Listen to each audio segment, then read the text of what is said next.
10 दिन सुस्ताने के बाद मानसून फिर से सक्रिय हो गया है। पिछले 24 घंटों में उत्तर और दक्षिणी भारत के कई इलाकों में भारी बारिश देखने को मिली है। खास करके दिल्ली और आसपास के इलाकों में कल 250% ज्यादा बारिश हुई है। उत्तर प्रदेश में करीब दोगुना बारिश दर्ज हुई है, जबकि पूर्वी मध्य प्रदेश के अलावा सौराष्ट्र, मराठवाड़ा और विदर्भ में भी जोरदार बारिश हुई है।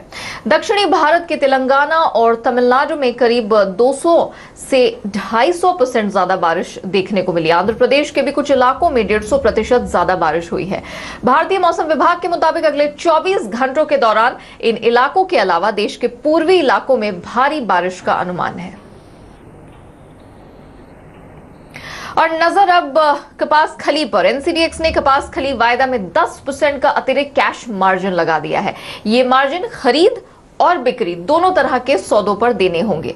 मार्जिन की नई दरें कल यानी कि शुक्रवार से लागू हो जाएंगी।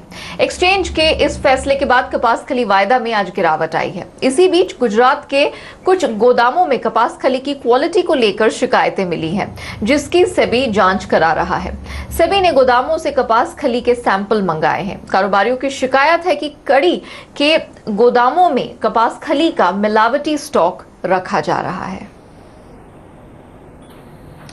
कुछ और एग्री कमोडिटीज पर भी नजर डाल लेते हैं। सोयाबीन और सरसों में आज तेजी लौटते हुए दिखी है। वायदा में सरसों का दाम करीब 1% चढ़ा है। जीरा और ग्वार में भी बढ़त के साथ कारोबार हो रहा है, लेकिन मेंथा तेल है कुछ लुढ़का है। दाम तकरीबन 1.5% टूटकर ट्रेड कर रहे हैं। कीमतों पर नजर डालें तो 890 रुपए 50 पैसे के पास मेंथा इस समय ट्रेड कर रहा है। बाकी ज्यादातर एग्री कमोडिटीज में हम इस समय 1 से 1.5% की बढ़त पर कारोबार होता हुआ देख रहे हैं।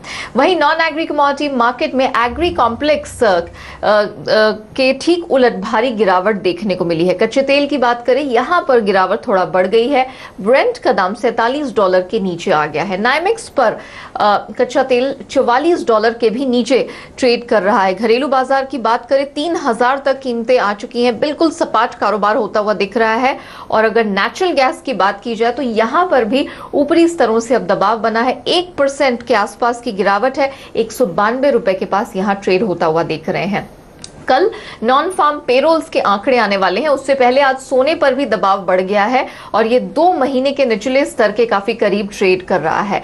हालांकि बेस मेटल्स में कुछ रिकवरी आई है। एल्यूमिनियम को छोड़कर हमने देखा है सभी मेटल्स कुछ हल्की बढ़ोतरी के साथ ट्रेड करते हुए नजर आए हैं। एक बार कीमतों पर आपको यहां दिखा देते हैं। एल्यूमिनियम आधे % नीचे ट्रेड कर रहा है, लेकिन सारे जो मेटल्स हैं उसमें खासी रिकवरी है। आधे से 1% ऊपर यहां ट्रेड होता हुआ नजर आ रहा है। और आज हमारे साथ मोतीलाल ओसवाल कमोडिटीज के नवनीत दमानी और एंजल कमोडिटीज के अनुज गुप्ता जुड़ चुके हैं। आप दोनों का बहुत स्वागत है। अनुज, सबसे पहले आप बताइए, एग्री कमोडिटी मार्केट में आपकी आज हॉट पिक्स कौन सी हैं? देखिए, हमने देखा है कि आज एडिबल ऑयल पैक में एक तेजी लौटी है। कल भी हमने देखी थी, एक आरएम सीट में तेजी आते हुए देखी थी। मुझे लगता है कि technical bounce back RM seat में देखने को मिल सकता है। तो हमारा very short term point of view से आरएम सीट में बाय कॉल रहेगा। करीबन 4640 4650 के आसपास बाय इनिशिएट कर सकते हैं। टारगेट 4760 तक मिल सकता है। स्टॉप लॉस 4570 पे लगा सकते हैं। ग्वार में भी हमने देखा है कि लोअर लेवल से बाइंग आते हुए देखी है। वॉल्यूम यहाँ बढ़ता हुआ दिखाई दिया है। तो मुझे लगता है ग्वार सीट के अंदर भी very short term point of view से बाय इनिशिएट कर सकते हैं। करीबन 3400 के आसपास। स्टॉप लॉस 3300 का रहेगा। टारगेट 3580 तक देखने को मिल सकता है। तो दोनों की ही कमोडिटी में बाय कॉल रहेगा। Okay, right. नवनीत, आप नॉन एग्री कमोडिटी मार्केट में कहाँ पैसा लगाने की सलाह दे रहे हैं? जी, हमने कुछ दिनों में देखा है कि सिल्वर प्राइसेस में एक बहुत हेल्दी करेक्शन देखा है। 48,000 से करेक्ट होते तो करीब 44,000 तक आ चुके हैं। एक टेक्निकल बाउंस बैक भी ड्यू है और मुझे लगता है कुछ हद तक सारा जो कुछ है प्राइस में फैक्टर इन हो चुका है। अब market non farm payroll data का वेट कर रहा है। तो आज और कल इवनिंग तक में एक पुल बैक देखने मिल सकता है सिल्वर प्राइसेस में। 44,700 के आसपास बाइंग का रिकमेंडेशन रहेगा। 44,400 आपका स्टॉप लॉस रहेगा। अपसाइड पोटेंशियल रहेगा 45,200 तक। ऑलराइट। चांदी और यहाँ पर सोने में भी आपकी रिकमेंडेशन है। सोने में आप कैसा मूव देख रहे हैं? जी, सोने में हमने देखा है कि काफ़ी स्ट्रगल करने के बाद भी $1330 निकाल नहीं पा रहा है और करीब 1305 के आसपास चल रहा है। ऐसा लग रहा है कि एक बार 1290 1280 पॉसिबल टारगेट हो सकते हैं। नॉन फॉर्म पेरोल डेटा से पहले एक नीजर और आ सकता है। हमारा सेल का रिकमेंडेशन रहेगा 30,800 के आसपास सेल किया जा सकता है। 30,950 आपका स्टॉप लॉस रहेगा। Down side potential 30,550। ऑलराइट, सोने और चांदी में वो नवनीत की तरफ से रिकमेंडेशंस निकल कर आ रही है। लेकिन अनुज, धनिया के बाद अब हमने देखा है कि जो कपास खली है वो विवादों से घिर गया है। हालांकि एक्सचेंज काफी सचेत इस बार लग रहा है और कल से ही 10% का एडिशनल जो कैश मार्जिन है वो लगा दिया गया है। क्या नजरिया बन रहा है आपका कपास खली में? देखिए, कपास कली में देखें तो क्वालिटी कंसर्न का जो इशू है वो अब रिपोर्ट आने के बाद ही क्लियर होगा कि एक्चुअली में क्या कंडीशन है। बट अगर हम ट्रेडिंग पॉइंट ऑफ व्यू से बात करें तो जो इसमें बाउंस बैक मिला है, मुझे लगता है कि अब जो भाव है वो ओवरबॉट कैटेगरी में आते हुए दिखाई दिए हैं। हालांकि एक्सचेंज की तरफ से मार्जिन भी लगा दिया गया है। मुझे लगता है कि अब एक प्रॉफिट बुकिंग यहाँ देखने को मिल सकती है, क्योंकि हम ओवरऑल कॉटन साइड की बात करें तो यहाँ पे जो प्रोडक्शन है वो काफ़ी ज़्यादा है। अगर हम डोमेस्टिक और इंटरनेशनल मार्केट की बात करें तो दोनों ही पेज पर जो प्रोडक्शन है वो काफ़ी ज़्यादा देखने को मिला है। मुझे लगता है कि कॉटन सीड ऑयल केक में अगर ये क्वालिटी का कंसर्न जो है वो क्लियर होता है तो हम इसमें एक गिरावट आते हुए देखेंगे। और अगर हम देखें तो कहीं ना कहीं टेक्निकल पॉइंट ऑफ व्यू से भी मार्केट ओवरबॉट कैटेगरी में है। तो मुझे लगता है कि अगर किसी को ट्रेडिंग करना है तो भी बाइंग से बचें, भाव ऊपर आए तो बिकवाली करके चल सकते हैं। ओके अनुज, आज हमने देखा आपने सरसों में खरीदारी की रिकमेंडेशन दी है, तो सरसों में जो तेजी देखने को मिली है कहाँ से आई है और इतना सपोर्ट इसे कहाँ से मिल रहा है? देखिए, इसमें अगर हम देखें तो पिछले कंटिन्यूस 15 से 20 दिनों में भाव में करीबन 500 रुपये की गिरावट हम यहाँ देख चुके हैं। भाव करीबन 5100 रुपये के आसपास थे और हम देखें तो नीचे अभी रिसेंटली 4550 के आसपास का लो बना है। तो अगर हम टेक्निकल चार्ट्स पे देखें तो मार्केट जो है ओवरसोल्ड कैटेगरी में है और हमने एक करेक्शन वहाँ से एक बाउंस बैक वहाँ पे आते हुए देखा है। साथ में अगर हम देखें तो फंडामेंटल साइड जाएँ तो जो फेस्टिवल डिमांड है वो भी यहाँ पर आती हुई देखी जाएगी। और कहीं ना कहीं अगर हम देखें तो सोयाबीन और रिफाइंड में भी जो एक बाउंस बैक आया है उसका भी सपोर्ट सरसों को आता हुआ दिखाई गया है। तो मुझे लगता है कि एक फंडामेंटल और टेक्निकल दोनों ही लेवल्स पे मार्केट में एक लोअर लेवल पे बाइंग आते हुए देखी है। हालांकि अगर हम इंटरनेशनल पेस पे जाएं और अगर हम प्रोडक्शन की बात करें तो प्रोडक्शन काफ़ी ज़्यादा है इंटरनेशनली। बट फिलहाल मुझे लगता है कि 1 या 2 दिन पॉइंट ऑफ व्यू से एक ट्रेडिंग स्ट्रेटेजी यहाँ पर बाइंग की रिकमेंड कर सकते हैं, क्योंकि मार्केट ओवरसोल्ड कैटेगरी में है। और यहाँ पे अगर हम देखें तो जो वॉल्यूम है वो लोअर लेवल पे बढ़ता हुआ दिखाई दिया है, जो कि ये इंडिकेट करता है कि जो बाइंग इंटरेस्ट है वो यहाँ बढ़ता हुआ दिखाई दिया है। तो उसी को नजर में रखते हुए हमने बाय कॉल दिया है। मुझे लगता है कि 1 या 2 दिन में और एक पॉजिटिव ट्रेंड यहाँ देखने को मिल सकता है। ऑलराइट, नवनीत, आपसे समझना चाहेंगे, कल नॉन फार्म पेरोल डेटा पर पूरे मार्केट की नजर रहेगी, वीकेंड भी है। इससे पहले ग्लोबल मार्केट में हमने सोना $1305 के पास आता हुआ देख रहा है। आप कितनी गिरावट देख रहे हैं? किस तरह के क्यूज ये नॉन फार्म पेरोल डेटा से देखने को मिल सकते हैं? जी, हमने देखा है सोना कुछ दिनों में काफी स्ट्रगल कर रहा है। 1320 1325 ऑन द अपसाइड निकाल नहीं पा रहा है, काफी टाइम हो गया है। तो ऐसा लगता है 1290 और 1275 एक डाउनसाइड पोटेंशियल टारगेट हो सकते हैं जो कंप्लीट कर सकता है बाजार नॉन फार्म पेरोल डेटा आने से पहले या आने के बाद। मार्केट, हाँ, जैसे आपने बताया कि कुछ हद तक इसको बहुत अवेट कर रहा है, क्योंकि इससे ग्लोबली क्यूज सेट इन होंगे कि एक सितंबर रेट हाइक की पॉसिबिलिटी है कि खत्म हो चुकी है और प्रॉब्ली दिसंबर रेट हाइक में कितना स्ट्रेंथ रहेगा। तो मार्केट इसको बहुत क्लोजली वॉच कर रहा है। बट हमारा भी रिकमेंडेशन यही रहेगा कि इसको या तो आप साइडवेज से you sit on the sidelines and play this, और probably if you are participating तो डाउनसाइड बायस की तरफ से आप सोने को खेल सकते हैं। ओके, लेकिन एक निवेशक क्या कर सकता है? जाहिर तौर पर यहाँ पर जेनेट येलेन का जब हमने भाषण सुना काफी हॉकिश लग रही थी और यहाँ पर तो बिल्कुल एक रेट हाइक की संभावनाएं सबसे ज्यादा है, सोने पर प्रेशर बढ़ेगा। लेकिन जब हम इन्वेस्टमेंट के लिहाज से इसे देखते हैं तब क्या कॉल यहाँ पर बन सकती है कि चलिए आपने ट्रेडिंग पॉइंट ऑफ व्यू से सेल की रिकमेंडेशन दी है, लेकिन नीचे कहाँ से इसमें एक एक्यूमुलेशन शुरू की जा सकती है? जी, अगर हम मीडियम टर्म की बात करें तो 1275 से लेकर 1250 एक बहुत स्ट्रॉन्ग अक्यूमुलेटिंग जोन रहेगा। अगर डोमेस्टिक मार्केट्स की बात करें तो 30,000 के आसपास बाइंग रिकमेंडेशन रहेगा। 29,000 वर्स्ट के 29,500 एक वर्स्ट के सिनेरियो बनता है। और आने वाले कुछ क्वार्टर्स के अंदर हम देख सकते हैं कि 32,500 और अपसाइड 33,300 तक भी गोल्ड प्राइसेस एक्सटेंड हो सकते हैं। ओके, यानी कि 29,000 से लेकर 32,500 तक का एक रेंज आने वाले कुछ महीनों में यहाँ देखने को मिल सकती है। नेचुरल गैस के बारे में नवनीत आपकी राय जानना चाहेंगे, गिरावट कुछ गहरा गई है, क्या किया जाए? जी, नेचुरल गैस में एक काफी चॉपी मूव देखने मिल रहा है। 187 ऑन द डाउनसाइड और 195 ऑन द अपसाइड। तो 191, 192 के आसपास हमारा बाय रिकमेंडेशन रहेगा। आपका स्टॉप लॉस 189 का रह सकता है, अपसाइड पोटेंशियल 195 का हो सकता है।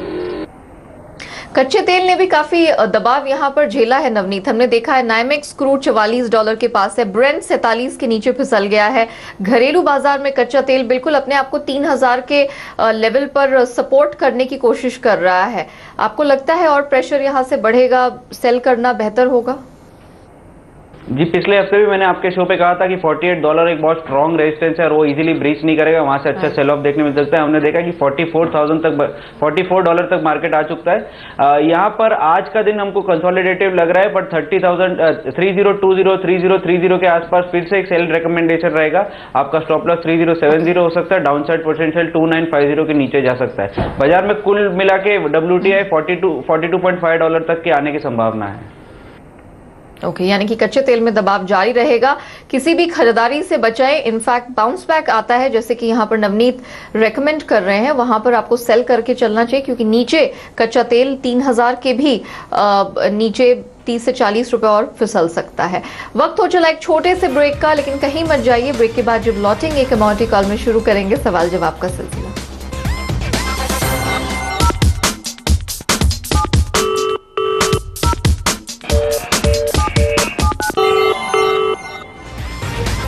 सवाल जवाब का सिलसिला शुरू करते हैं। हमारे पहले दर्शक पुणे से जुड़ चुके हैं फोन लाइन पर। प्रीतम नाम है इनका।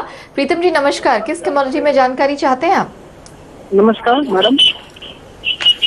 हेलो, अपना सवाल पूछिए प्रीतम जी। मैडम मैं गवा सीड है 25 से 50 से बाय किया हुआ है अक्टूबर का, और हल्दी है 8100 का 3650 अक्टूबर का। हाँ, तो क्या करना हल्दी चाहिए? 8100 के पास है हल्दी। हाँ, अच्छा, चलिए दोनों अनुज से बाई जान में लेते हैं बताओ। ग्वार और हल्दी। बिल्कुल बिल्कुल। अनुज, पहले तो ग्वार में बताइए, 3650 पर इनका भाव आपको अक्टूबर कॉन्ट्रैक्ट इन्होंने उठाया है, कैसा लग रहा है? देखिए, ग्वार में हमने आज अपना टॉपिक भी दिया है। मुझे लगता है कि एक बार जो इनका भाव है करीबन 3550-3600 तक आ सकता है, तो अगर वहाँ तक मिलता है तो एक बार एग्जिट कर लें, क्योंकि हमें लगता है कि मार्केट एक शॉर्ट टर्म में मार्केट बाउंस ले सकता है, तो बाउंस में इनका लेवल मिल सकता है, तो वहाँ पर एग्जिट कर सकते हैं। और अगर हम टर्मरिक की बात करें तो टर्मरिक में जो ट्रेंड है अभी डाउन साइड का है। हमें लगता है कि नीचे जो भाव है अभी एक बार 6900 तक आ सकते हैं, तो अगर ये होल्ड कर सकते हैं 200-300 रुपये और, तो 6900 के आसपास एवरेजिंग के लिए बाय कर सकते हैं। हमें लगता है कि लॉन्ग टर्म में जो भाव है वो दोबारा बाउंस बैक ले सकते हैं, तो 6900 एक रेंज रहेगी जहां पर ये एवरेजिंग के लिए दोबारा बाय इनिशिएट कर सकते हैं। ओके, उदयपुर का रुख करते हैं। उमा शंकर जी हमारे अगले दर्शक फोन लाइन पर हमारे साथ जुड़ चुके हैं। उमा शंकर जी नमस्कार, किस कमोडिटी में जानकारी चाहते हैं आप? मैडम क्रूड ऑयल पे जानना चाहते हैं। आपने पोजीशन उठा रखी है या लेना चाहते हैं? नहीं, मैंने 3190 पे मैंने 10 लॉट बेच रखे हैं क्रूड ऑयल में। 3190 पर सेल की यहाँ पर रणनीति अपनाई है नवनीत। इन्हें तो काफी मुनाफा हो रहा है, कच्चा तेल लगातार प्रेशर में है। क्या लगता है कि अभी इनको क्या पूरे अपने जो प्रॉफिट बुकिंग है वो कर लेनी चाहिए, या थोड़ा सा और गिरावट का वेट कर एक स्टॉप लॉस के साथ? जी, इन्होंने काफी अच्छा मुनाफा देखा है और ऐसा लगता है कि इनका मुनाफा और एक्सटेंड हो सकता है। मुझे लगता है 3020 तक एक बार मार्केट आ सकता है, वहां पे से फिर एक सेलिंग प्रेशर होना चाहिए। 2950-2930 के आसपास इनको इनका सारा पोजीशन एग्जिट कर लेना चाहिए, प्रॉफिट बुक कर लेना चाहिए। ओके, चलिए राजस्थान का रुख करते हैं। सुरेंद्र भाई हमारे साथ फोन लाइन पर जुड़ चुके हैं। सर नमस्कार, पूछिए अपना सवाल। जी मैडम, मैंने सोयाबीन बाइंग की है 3620 रुपए पर। 3620 पर सोयाबीन की परचेज है। कुछ मजबूती आज हमने इस काउंटर में लौटते देखी है। क्या कहेंगे अनुज, आपको लगता है कि इनकी पोजीशन ठीक है, होल्ड करने लायक है, क्या करना चाहिए इन्हें? देखिए, मुझे लगता है कि अब जो भाव है वो ओवरसोल्ड कैटेगरी में है और हमने एक बाउंस बैक भी आता हुआ देखा है। मुझे लगता है कि यहाँ पर ये अगेन बाय कर सकते हैं एवरेजिंग के लिए। तो जो इनकी एवरेज करीबन 3400 के आसपास बैठेगी, जो कि मुझे लगता है कि इजीली रीचेबल रहेगा, तो यहाँ पर एवरेजिंग करके 3400 के आसपास एग्जिट ले सकते हैं। और जो इनका एक स्टॉप लॉस जो मैं स्टिक स्टॉप लॉस है वो करीबन 3050 का रहेगा। ओके, रुकते एक और छोटे से ब्रेक के लिए, लेकिन कहीं मत जाइए। ब्रेक के बाद जब लौटेंगे सवाल जवाब का सिलसिला जारी रहेगा। बने रहिए CNBC आवाज के साथ।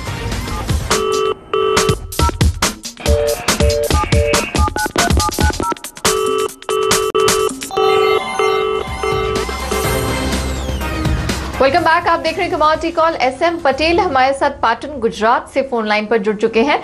पटेल साहब नमस्कार, किस कमोडिटी में जानकारी चाहते हैं आप? पटेल साहब, आपको आवाज आ रही है? चलिए, लगता है मिस्टर पटेल हमारी आवाज नहीं सुन पा रहे। उनका सवाल लेकिन हम तक पहुंच चुका है।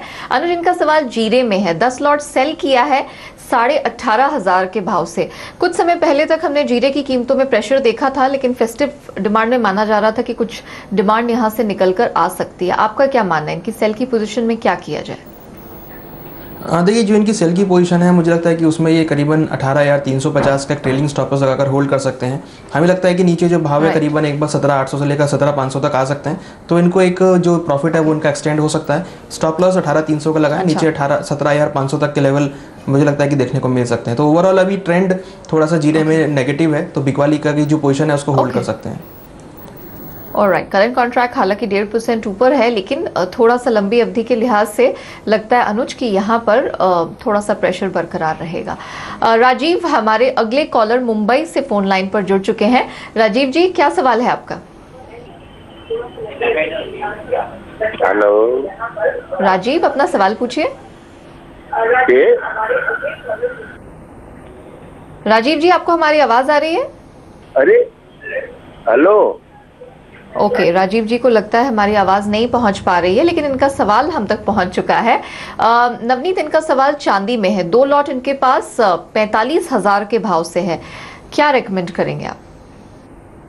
जैसा कि मेरा टॉप पिक भी सिल्वर था, मैं अभी भी रेकमेंड करूंगा कि 44 700 44 600 के आसपास फिर से उनको अगर एवरेज करनी तो एवरेज कर सकते हैं, नहीं तो होल्ड कर सकते हैं एग्जिस्टिंग पोजीशन को। हम अपसाइड में 45 200 इमीडिएटली देख रहे हैं और एक्सटेंड होते हुए 45 500 भी देख सकते हैं।